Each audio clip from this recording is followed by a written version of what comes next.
leli thuba nathi ukuba sizoma phambi kwale conference enalombono wokuhambisa ivangeli eli-practical, and we are praying ukuthi uNkulunkulu njengoba enikeze le vision aphinde futhi athi provide. NgokaNkulunkulu there is no vision without a provision. Whenever God gives vision, He provides. Ilento ke eye engimise nami la obizweni lwami noma sefika ikhathi ezinzima. Ngiyemiswa into yodwa ukuthi so long as ngisashadile nobizwa, no man can stand before me. Amen. Kona ke kuyona namhlanje ngawa obizwa yenze ukuthi abantu baqhubeke bashumayele sebewile kwi-calling. Kuyaweka kwi-calling uyawa obizweni bakho uqhubeke nje ube umshumayeli we-fame, ube umshumayeli wemali, shumayeli noma invitation, ungasayishumayeli into wayibizelwayo. So ke when ushada ne-assignment nobizo uNkulunkulu akubize ngalo washada ne-mandate, uNkulunkulu will take care of you. Nalapho khona abantu sebekurejecta. Yes sir. Yes sir. Make sure that you don't fall in your calling. Yes sir. Because there is a falling for this way. All right. Yeah, we do have powerful ministers. Abashumayela izinto ngempela so dynamic kodwa kade bawa obizweni ngoba imotive yabo akusekhona ukuthi they want ukuthi at the end of the day asho lo owababizayo athi well done faithful servant. Albonga igama likaJesu. So ke kuyenzeka ke ukuthi uqhubeke wenze umsebenzi ungasawenzeli lawo magama ukuthi ufuna ukuthi ekugcineni ngithole into ethi well done faithful servant. So mawuka ke obizweni awusathembeka kulowo okubizile. Uswenza nje lokho okwenzayo usuzenzela wena. Abanye bashumayelele udumo, bashumayelele ukuthandwa ngabantu ne-character yabo kangabe besayinaka ngoba i-gift will remain with you. Noma usuwile obizweni, i-gift will remain with you because gift is a gift. Uma kuthiwa uyisipho, that's all, uyisipho. When God gives, He does not demand it back. Uyakwazi uqhubeka ke ne-gift, i-character yakho ingasavumi kodwa i-gift will remain with you. And i-gift inhle imbi, i-gift inhle imbi, inhle ngoba iyakha, imbi ngoba isala nawe noma usungasekho obizweni. I-gift imbi ngoba ikwenza ube ngumuntu one favor yabantu, uthandwe ngabantu because of this charisma. You can win a favor yabantu while we have lost a favor kaNkulunkulu. Right? Come on. Yeah, lithi iBhayibheli uJesu grew in favor with men and in favor with God. Come on. Uyenzeka ke usale ke ube ne favor yabantu ungasenayo ifavor kaNkulunkulu. Yes sir. Alibonge igama likaJesu. Ungcono ulahlekelwa ifavor yabantu remain in favor kaNkulunkulu. Alibonge igama likaJesu. So ke igift ke imbi ngoba ke iyakwenzela abalandeli noma wena ungasayi la okufanele uye khona at the end of the day, but you remain with followers. Alibonge igama likaJesu. Noma usubheda, there is no leader without followers. Abantu bakulandela noma usubheda ngenxa ye-gift. By gift yenza ukuthi uthandeke phambi kwabantu. Sanibonani bathandekayo. Amen. Sanibonani bathandekayo. Amen. So that is very important bathandekayo bami nkosini ukuthi if you have an assignment, a calling, make sure ukuthi you keep that calling you keep that calling ushade nayo. As I have said ukuthi akona kuphela ukuwa kwabantu bewa emseni, abantu bayawa nasobizweni lwabo. Ayawa abantu nasobizweni lwabo. Ashumayele noma engasathandazi ngoba une gift. Shumayele ingqondo, ashumayele information. Albonga igama lenkosi. Angasashumayeli i-message that is from God. Albonga igama lenkosi. So long as into eye ingiduduze kwi-ministry, ngoba ziyafika ikhathi lapho khona ulahlekelwa ngabantu nabaseduze nawe, nabantu who are supposed to protect you, to encourage you, to advise you, crash, but as long as God is on your side. Yes, sir. Fanele wazi njengakaqala ukushumayela ukuthi I'm not here for money. Yezona bathandekayo. I'm not here for fame. Sinendawo la esimenywa khona kanye singabe samene. Ngoba abantu bacabanga ukuthi uzobakitaza, uzokhuluma indaba zabo. Eyifunwa yibona. Kanti sokhuluma ezombuso kaNkulunkulu. Jesus. Alibonga igama likaJesu. Amen. So ngifuna ke sibuke siyambonga uNkulunkulu kakhulu ngeministry kamama uBanda doke uministry shebe singekho ekseni. Sibonga kakhulu nangeministry kababa umsimanga. Amen. The role of fasting in advancing the kingdom agenda. The role of fasting in advancing the kingdom agenda.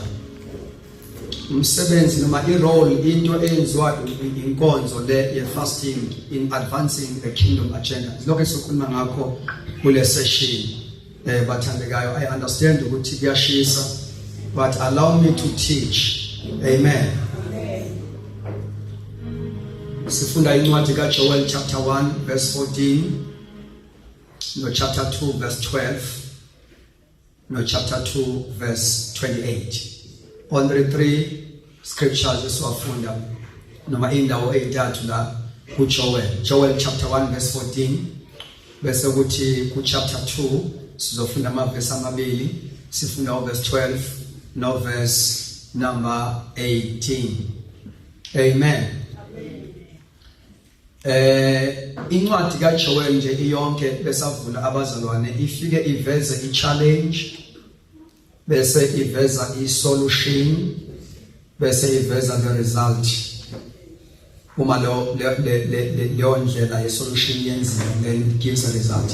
Ifike iveze i-challenge ekhona ebandleni, bese iveza the way out, then bese iveza the result if the church do that. Albonga igama lenkosi.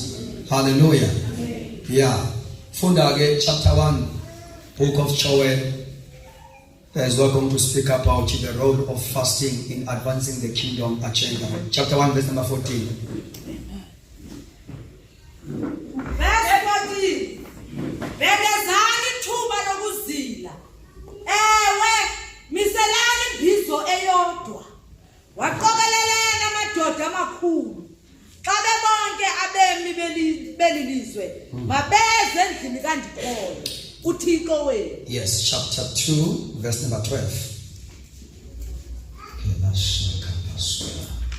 Ewe kaloku utsho uNdikhoyo yena uthi. Yeah. Qalisani kwangoku. Uyelani kum ngamqhelomnye ngokuzila. Ngeenyembezi nangesingqala. Ndithi salukuzikrazula izinqindi koko zisoleni ukrazula inhliziyo uyelani kumkhona. Verse 28. Kothi ke emva koko ndithulule umoya Alright, kothi ke emva koko. Oh Jesus. Emva kokuba senenze konke lokho engikushilo. Yezwa indaba bathandekayo. Amen.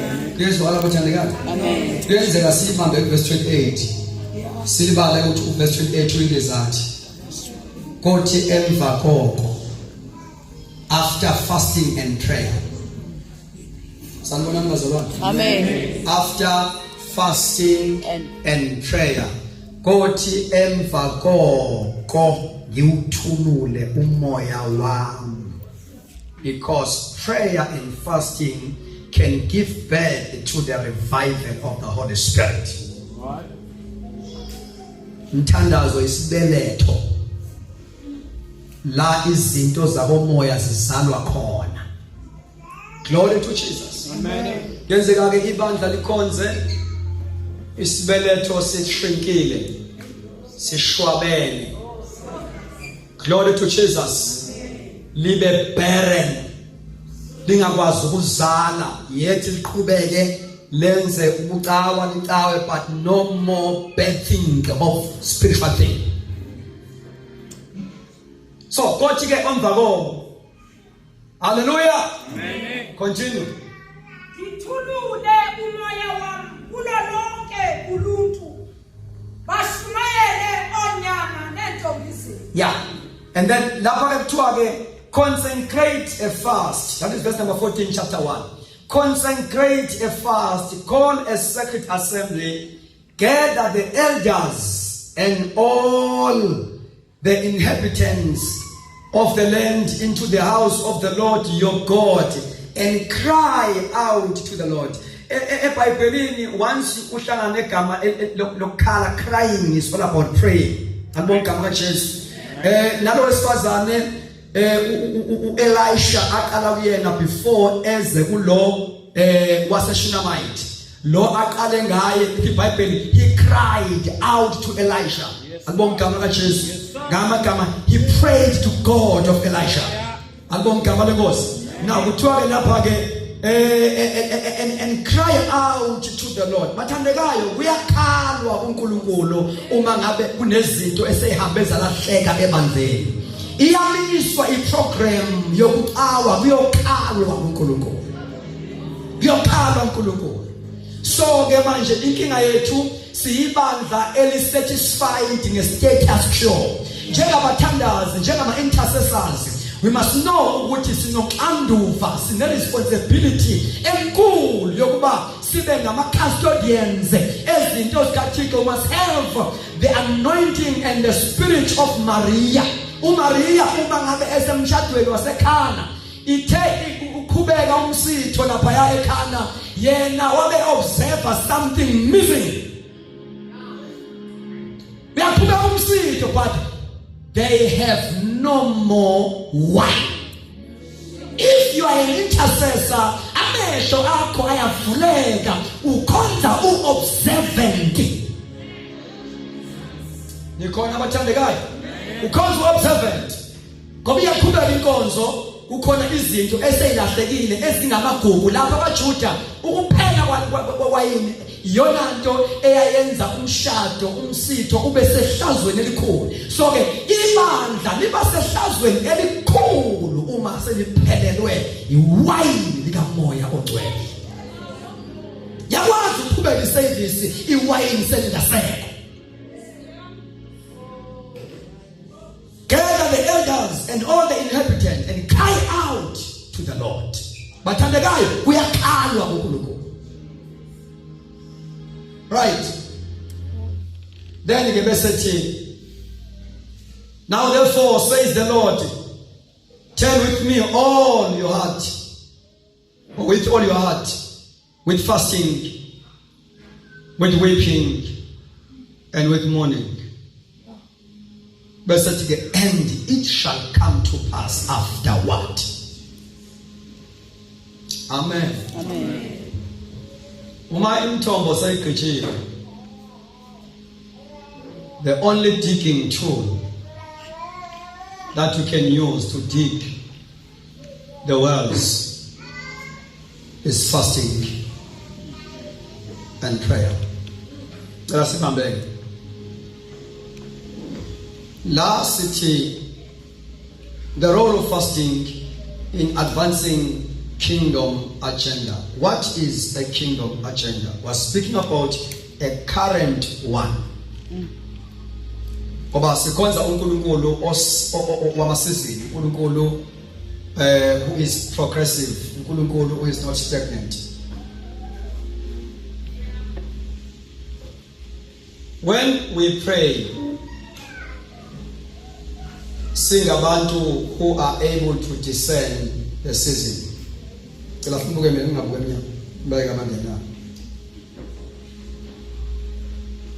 Uma sithandaza kubalekile ukuthi sithandaze singabantu who are able to discern times and seasons. Kuzokwenza ukuthi umthandazo wethu ube prophetic. Kuzokwenza ukuthi ukuthandaza kwethu kube relevant. Sithandaze the desires of God, the feelings of God. So there is a current kingdom agenda. KaNkulunkulu kulesi sikhathi esisona. So once you connect ngomoya wakho wakwazi ukudiscerna imthandazo othandazayo awubi religious. You become prophetic as you pray. You pray the agenda kaNkulunkulu yamanje yalesi sikhathi. Siyamsana bazalwane. As you pray, you must move as God moves. Amen. Understanding God's agenda for the church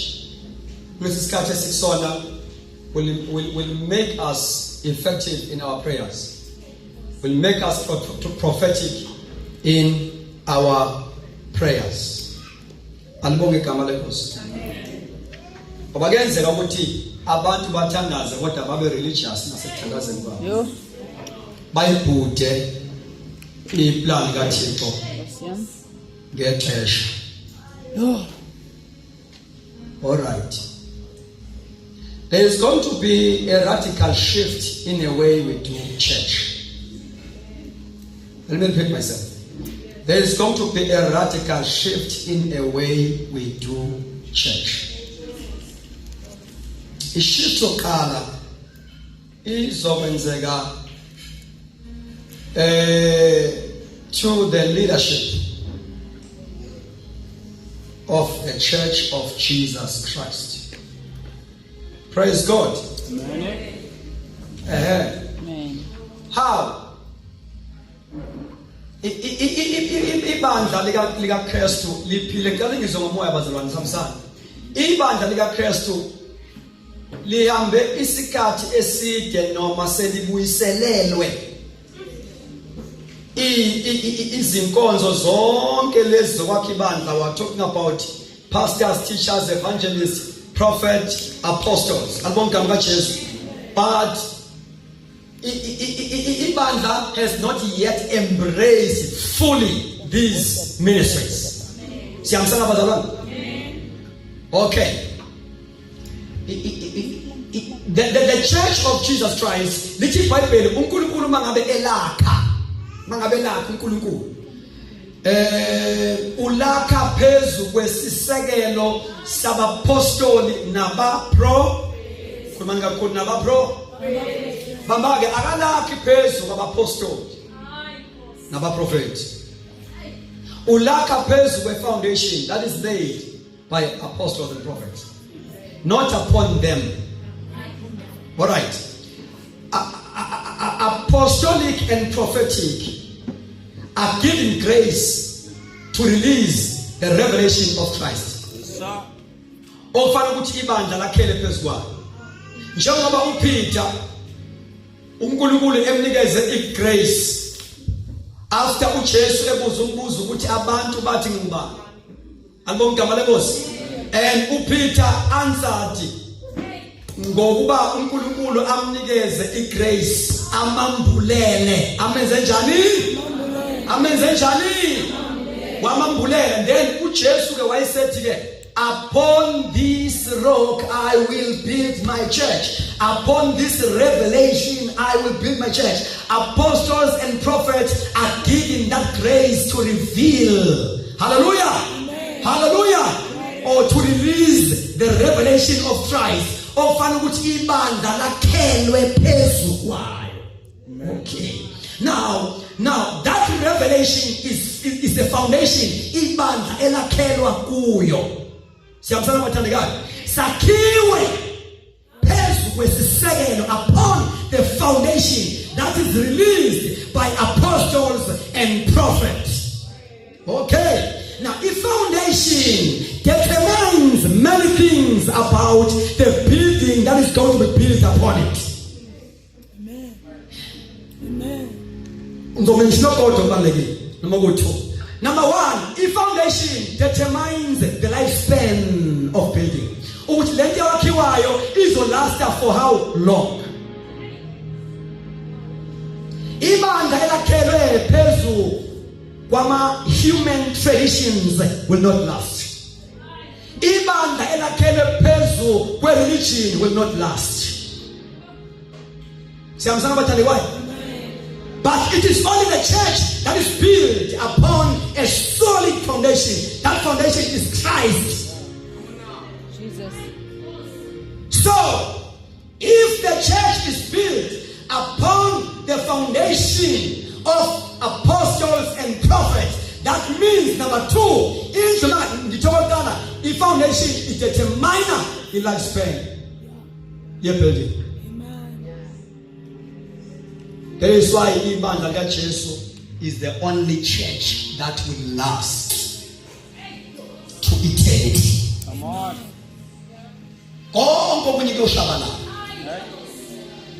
But it is only the church of Jesus Christ. Elakhiwa nguye. Elakhiwa ngabantu. Uthe upon this rock I will, not they, I. Phezu kwaleli dwala ngizo, not bazo. Ngizo lakha ibandla lami. Now I will build upon this rock, upon myself. I, Lord, call me now. And the gates of hate shall not prevail against it. That is the end result. Ebandla okungelakhe lakhiwa uye, elakhela kuye. The end result is even the gates of hate shall not prevail against it.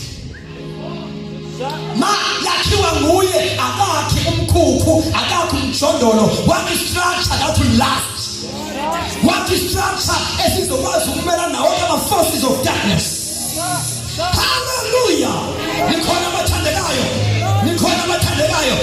No forces of darkness that can stand, that can prevail against the church of Jesus Christ.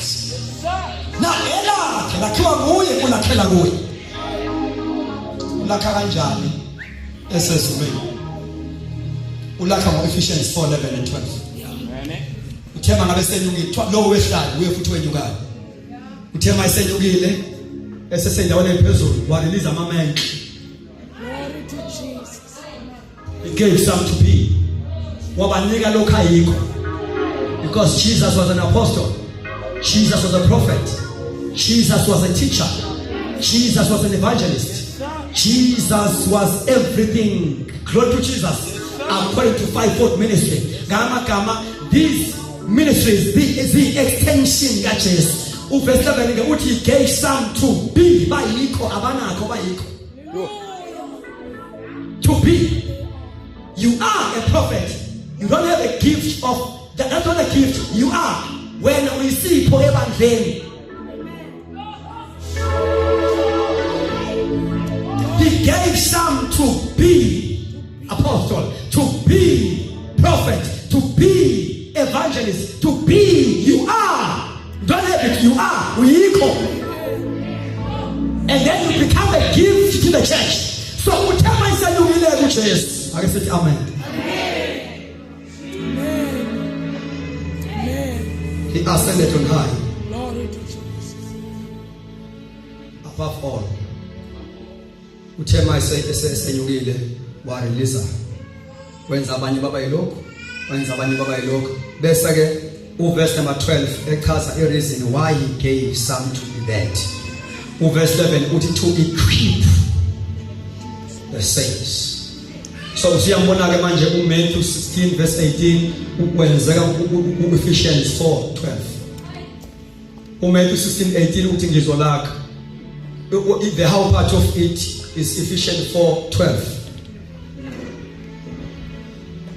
Lakhiwa uye ulakha ngalama ministries. So ayi extension kaJesu ebandleni. Ibandla elifuna uadvance uya phambili liyakwazi uacknowledge ngoba ayikho gift esebenza inga acknowledgewanga yanikeze platform.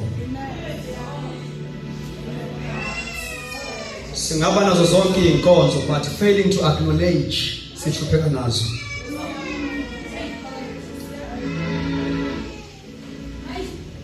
Yabona uElijah unyuke kunomfana obelokhe elandela uElisha. Yes, sir.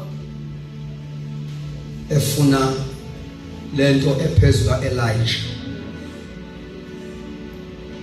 uElijah wabona iconsistency yalomfana. Wabona ukuthi lo mfana userious. Ngoba into kaNkulunkulu azehleli noma bani. Sifuna abantu abaserious, sifuna abantu abafocused. Uthi Elijah kalake mfana uma ungibona ngithathwa. Doesn't matter ukuthi usunandele for how long. Kodwa ungazange ngibone ngithatha will miss it. Kusho ukuthi khonza ufocus. Okay. Focus, ungafocus enkundleni, focus again. Oh. Thema ngabe thathu Elijah yehlale emehle.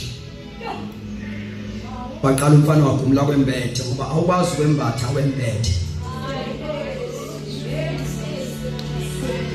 Wagumula kwembethe umfana wathatha le. Amen. Wayithatha yathatheka. Thema ngabe uqala isebenzisa waqala la agcine khona uElijah. Amen. Asikwazi ukuqala le ko1945. Okay. Waqala la agcine khona uElijah. All right. Shamans.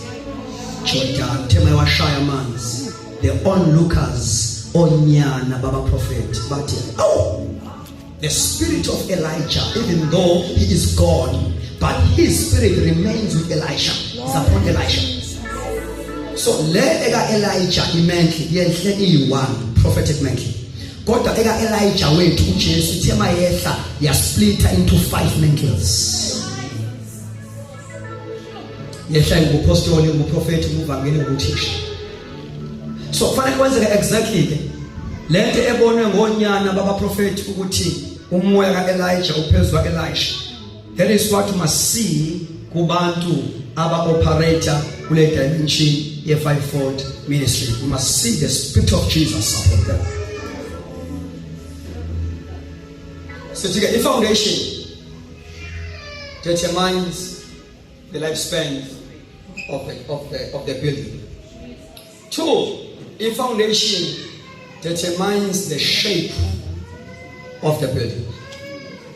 Uma ngabe ngizokwakha indlu square, angikwazi ukwenza i-foundation round.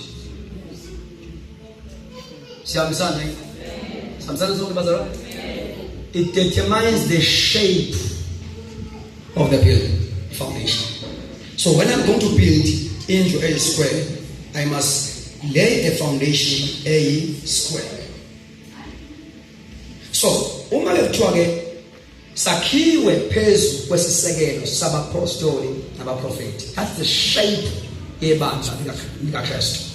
It must be apostolic and prophetic. Glory to Jesus. Glory to Jesus. It must not be pastoral, evangelistic. It must be prophetic and evangelical. It must be prophetic and apostolic. Kusho ukuthi uma nguthisha ngoministry, fanele nguthisha apostolic. noma ngumvangeli but apostle and prophetic. Ibandla lika Christ, the way it operates, it must be prophetic and apostolic. That is why I'm saying a shift as a leadership of the church. We have been operating in a pastoral way. That is why we've got izimvu ships. Don't have soldiers. Amabandla agcwele izimvu, agcwele amasoldiers. Belong be pastorate, benga equipped to become what Jesus wants them to be. That is why I tell my free COVID, yashaya izimvu zahlakazeka zabuyela emkhiphithweni, zabuyela emjolweni ngoba i-COVID ifike kukhona izimvu emabandleni engekho amasoja, abantu abakwazi ukuzimela. People who know how to fight. People with convictions. Ngeke bayikholelwayo abantu abanama convictions ngeke ulunge la ungenama convictions lenkolo yakho. Kwaya kanti wazi uyimela into ayikholelwayo noma usuwedwa ngoba unama convictions. Alibonga igama lenkosi. Hallelujah. Yabona nje ngoba washibandla wena, washibandla wayabona ibandla ngoba wacasulwa ukuthi wathi makushona indoda yakho kangafika umfundisi zokungcwabela. Inkinga ke lo mfundisi uwe. Watshela ubani ukuthi ngosindiswa uya kumasingcwabisane ebandleni. Ibandla is not a funeral scheme. It's his video no prophet. La trainer khona the soldiers. Awukho kulocal church uzongcwatshelwa, awukho kulocal church uzowaluswa, uzo-equipwa. Praise God. Hallelujah.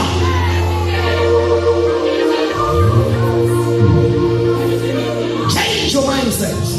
That is what I'm saying. There's going to be a shift in the way we do church. I'm going to come and go.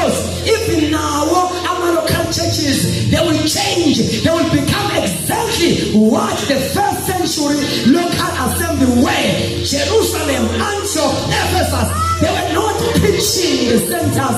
They were training centers. They were centers of development. That is why they became sending centers. Because they were training centers.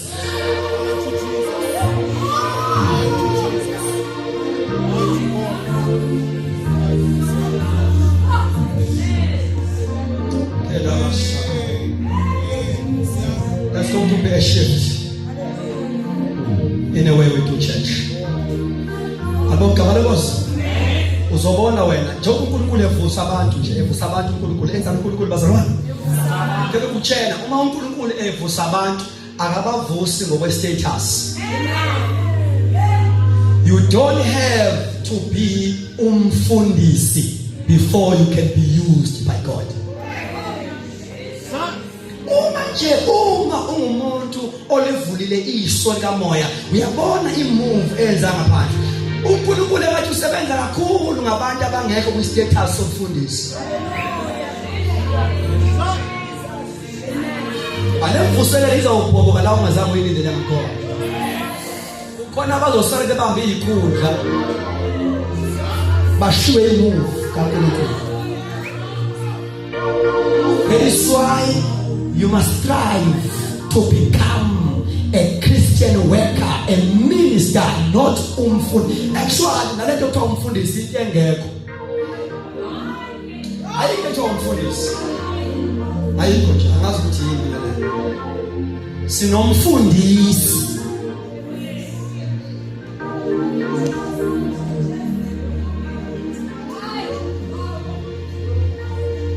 Yawela mshumayela nje. Lento ukuthi ngipastorisha ibandla elithile.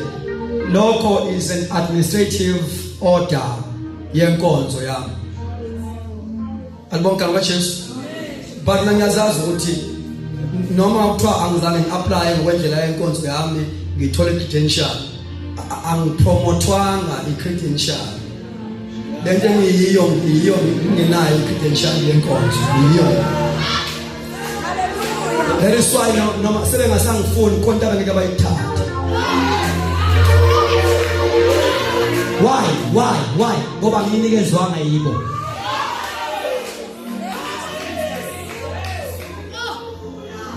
It is God who ordained people. In the church, God said some first over prioritizer. God appointed in the church, ordained. It is God who ordained.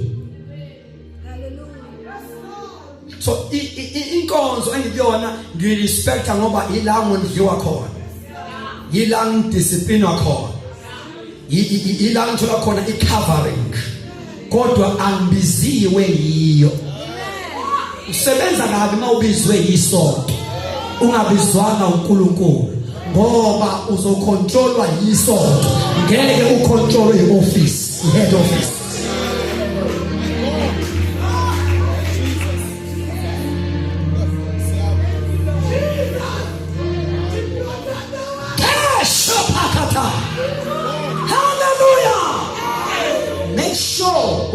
When you have a sense of calling, awupushwa ngabantu ungena emsebenzini wenkosi. Nikhona abathandekayo. Make sure that you hear the voice of God. Ukhona biza abantu. So the foundation will shape the building structure. Ibandla is taking that shape. Slowly but surely. It's going to be apostolic and prophetic. If it's apostolic, that means ibandla leli will be able to even to invade the territories. Ibandla uma le apostolic kusho ukuthi noma bakuthwala ifika shake the territorial spirit of that area. That is why in Ezekiel chapter 17, in a statement, esithi sebefikile nalapha, those who are turning the world upside down. We are able to invade territories, no matter what kind of a chief demon that governs that area. Once the man that I figure, it takes down everything. Glory to Jesus. Hallelujah. We call them a Candelayo. Now we are going back to that. We're taking that shape. Ngala khuluma nansi into enginesebo sayo. Le shift uma ngela khuluma ngayo izowenzeka nakuwe. Uzoya ngoba la ku leadership kusho ukuthi God is going to raise people who will be preaching what God is preaching, who will be teaching what God is teaching now. Ngoba each and every generation has got a now word. There is a now word for each and every. Sonke isizukulwane sine iniso lalo lesikhathi, the present truth of the Holy Spirit. Hazoleka kanjani? uNkulunkulu, Hebrews chapter 1 verse 1. uNkulunkulu emandulo ukhulumile ngabaprofeti nangendlela eziningi bese ethi kodwa kule mihla. You see? But he did spoke in the past in many ways. Hallelujah. In the past generation. Bese kuthiwa kodwa kule mihla ukhulumile kithi ke. Kusho ukuthi each and every generation has got a now word.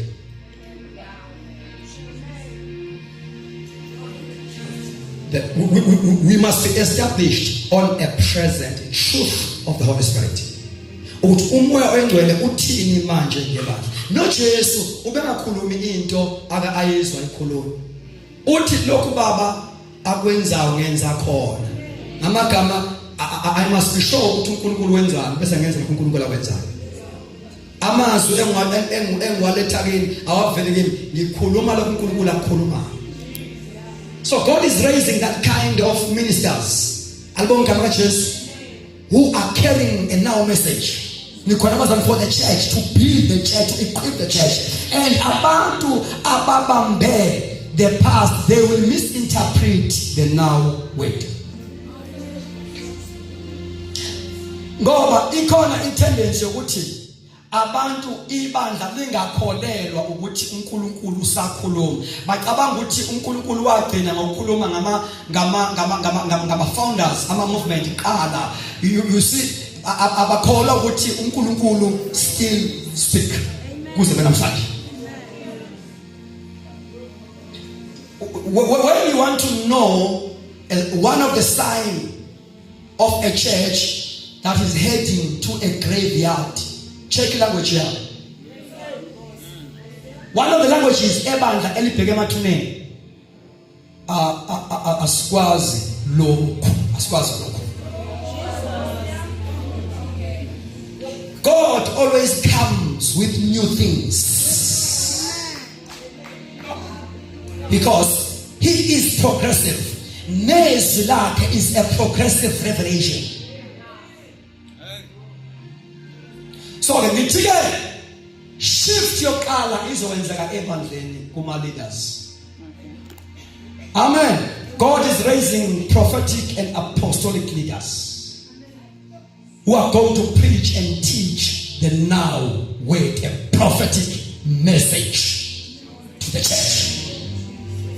Lento uzoyizwa kuwe ngoba izokwenza wena ulose appetite yokulalela abantu aba-religious when they speak. Uzoyizwela wena ukuthi hayi ya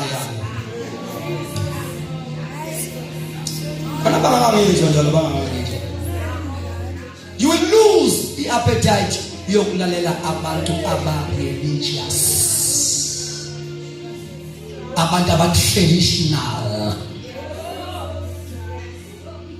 Indlebe yakho izofuna ukuzwa what God is saying now, because that message iyasi-advance, iyasithatha la isisa kwamanye amadlelo, ayisigcini silasikhona. When we talk of these two ministries, they are foundational. There is no move in the church of God without prophets and apostles. Show me a church that is lacking apostolic and prophetic. I will show you a church that is stagnant.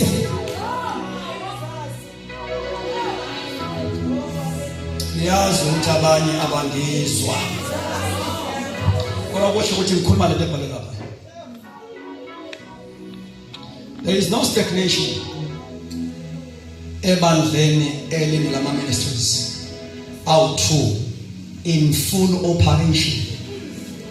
Ngezwe abathandekayo ngoba ibandla aziligcini lapho likhona, kodwa ziyalimuva from time to time. For an example, uma Paul efika eEphesus ku chapter 19 book of Acts, ufika abafundi bekhonza kwasho ukuthi ke njobe fika nje akafikela ngizosondisa. Nikhona bazalwane kafikela ngizo maintain a status quo. Wafuwa check something that is lacking and wayibona into eleka. There were no manifestations of the spirit, but bayakhonza, but no manifestation. Umahlangana, we need those manifestations. Because the Bible says to each and every one of us the manifestation of the spirit is given. So ubafika bekhonza kodwa awekho man ama manifestation ashoyo ukuthi leli bandla leli ibandla likamoya. Mabe kade ukhonza ubuzo umbuzo selokhu nakholwayo nje. Namthola umoya ngcwele. What a statement, what a question. Nakholwayo nje. Namfumana. Moya ngcwele. Bathi azange sizwe nakuzwa ngawo. Kusho ukuthi yakwazi ukuqhubeka inkonzo noma abantu bengatholile. You can run a church without the power of the Holy Spirit. And Lord, you not change to pele. So, ngenxa ukuthi kufike umpostoli la waba advance wabashiya sebeprofeta sebekhuluma ngezilimi into ebengayazi ithi when God raised people in this time, He is not raising people who will manage the status quo. That is why they will be misinterpreted. Satan akafuni into ethi sihlaleleni la konke kubeni nisika. Let us cross over to the other side. There is an other side. Hallelujah. There is another side. Now, those are two things esibalekile emphasis ukuthi sibambe njengabazalwane. Ukuthi foundation can shape the building. And enye ke into yesithathu ke ezokwenzeka shift number 3. I mean number 2. Sithe izokwenzeka oqala abantu bashift, yeah? God is going to raise this. Hallelujah. Ministers with a now word. A now word is not a truth outside the Bible. It's not a truth outside the Bible. But God will illuminate the very scripture. Will illuminate a reveal amaqiniso angazange awambule kuba bongithi kuba ubhe awambule for this generation. It's not a new truth outside the Bible, but the very same Bible, God will reveal new truth, will illuminate us to see new things. Let me prove that in the Bible. Ephesians 3. Ephesians chapter 3. Glory to Jesus. I'm going to read. Ulandele kwelakho please. Ngiyayisaba into uMandla azoyenza ebandleni. Bazalwane. Ngiyayisaba. Kukhona emabandleni ethu njengoba silapha si-interdenominational nje. Kukhona abosala bebambe izikhundla. Uzosala naso sona isikhundla noma uhlezi uzosala naso.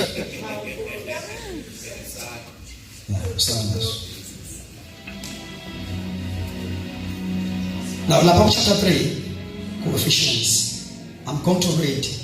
Verse number 4. Uthi, ufuna sibambe lento ukuthi uNkulunkulu does not give us new truths outside the Bible, eh? Nikhona bazalwane? Kodwa kufanele sazi ukuthi each and every generation uNkulunkulu uyibekele amaqiniso athile angazange awembule kuma generation adlule. Yingakho kufanele uyivume into uma ungayazi, uyivume. For the fact ukuthi ubona into ongayazi ukuthi uNkulunkulu is at work. Amen. Amen. Yeah. Uthi verse 4. By which when you read, you may understand my knowledge in the mystery of Christ. Verse 5. Kuthiwa the mystery of Christ. Verse 5. Which in other ages was not made known. Let me repeat again. Verse number 4. By which when you read, you may understand my knowledge in the mystery of Christ. This revelation of Christ is a progressive revelation. The very same mystery of Christ, kunezinto ngale mystery kaKristu engazange imbulwe kuma generation past. All right. Verse 4. By which when you read, okay, verse 5.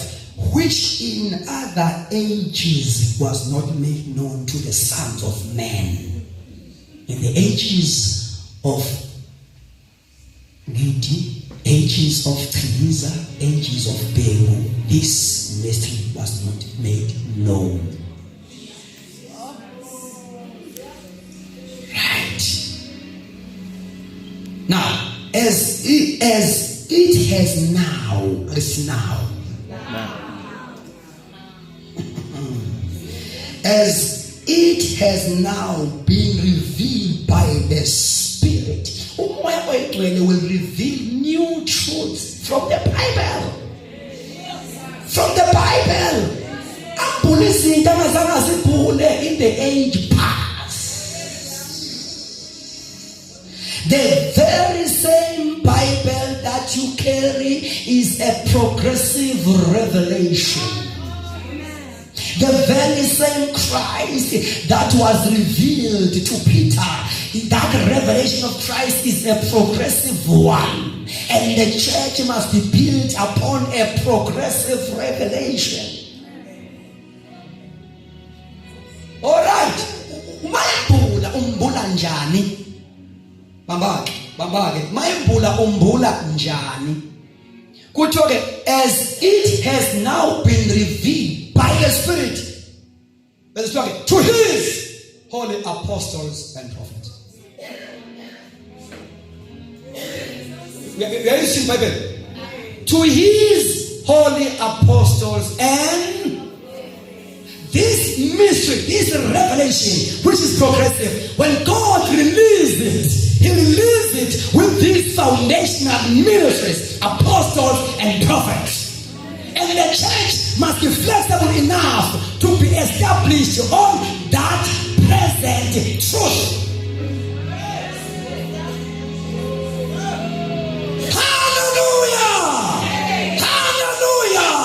In order for us to move forward, we must be flexible to be established on the present truth.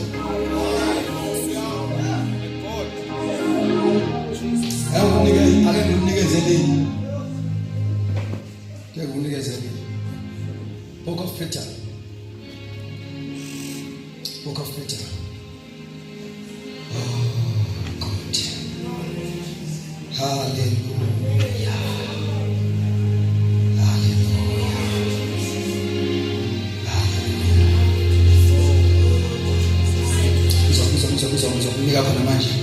Second book of Peter chapter 1 verse 12. Second Peter chapter 1 verse second book of Peter chapter 1 verse 12. Glory to God. Second Peter 1 verse 12. Uti, for this reason I will not be negligent to remind you always of these things, though you know and are established in the present truth. The church must be established in the present, what God is doing now. So when we talk about a role of fasting in advancing kingdom agenda, that kingdom agenda is a current one. We must pray, must fast, so that the church will be aligned with what God is doing now. That there is a kingdom agenda, and one of the things uNkulunkulu azenzayo in the now is to activate what we call membership ministry. We are being prepared for a great revival. And uNkulunkulu is busy activating the saints. If you are a member in the body of Christ, you must be activated to minister. Ngoba le revival esingeniswa kuyona umoya oyingcwele engabizwa ngegama lomuntu, futhi revival engenaba abathile, revival where each and every member will be a participant. Isikhathi sama-starring siphelile. Abafundisi, they have been starring for so long. Starring ifilimu simingayo. Noma singafa siyovuka esibhedlela ngoba ayikwazi ukuqhubeka isifilimu starring isifilimu.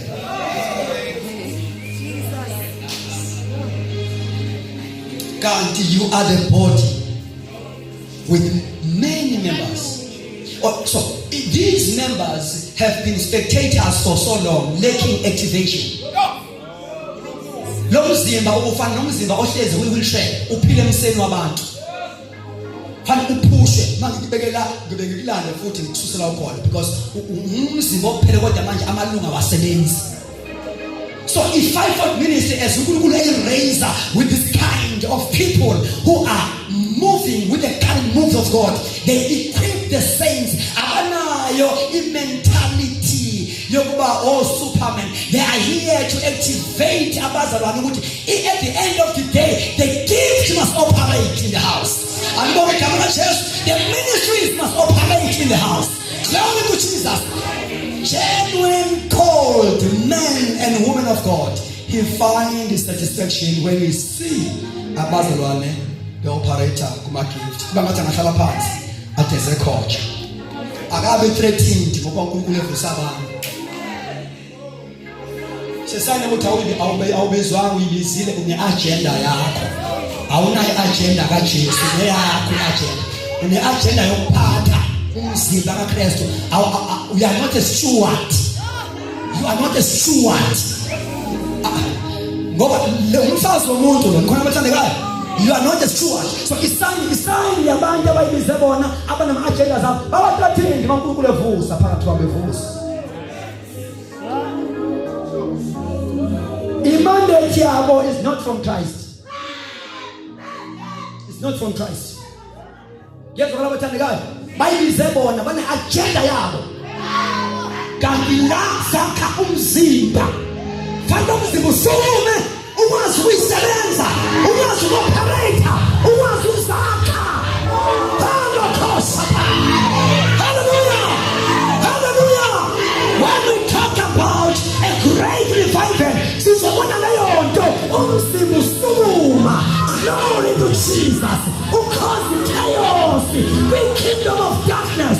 Uzongena surprise. Uhlala nomuntu oyisinqindi. Ukubeka izandla sukume.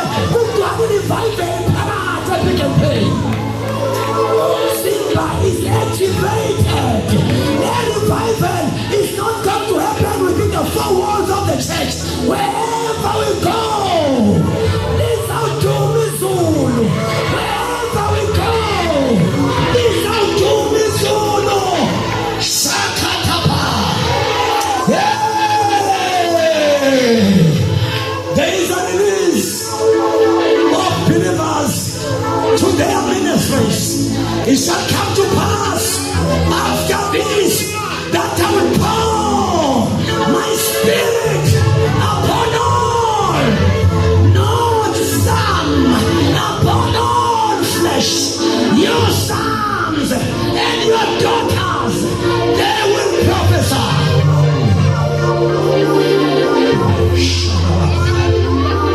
Come on,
of God.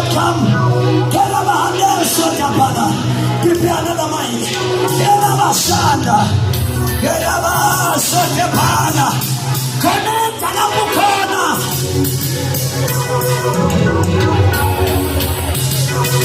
Bwana masandere. Connect. Kasota pana.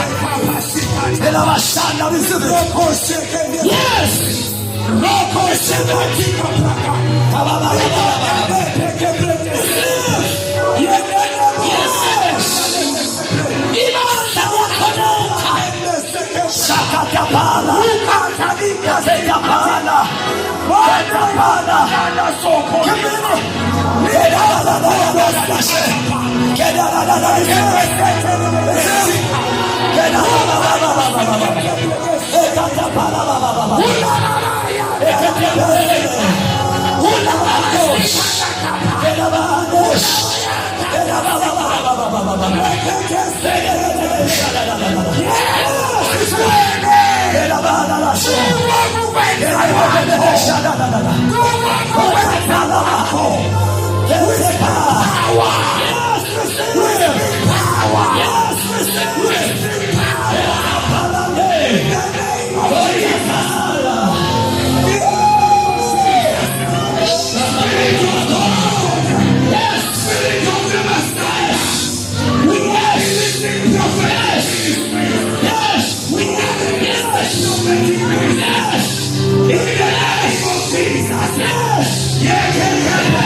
Receive it. Fire! Yes, receive it.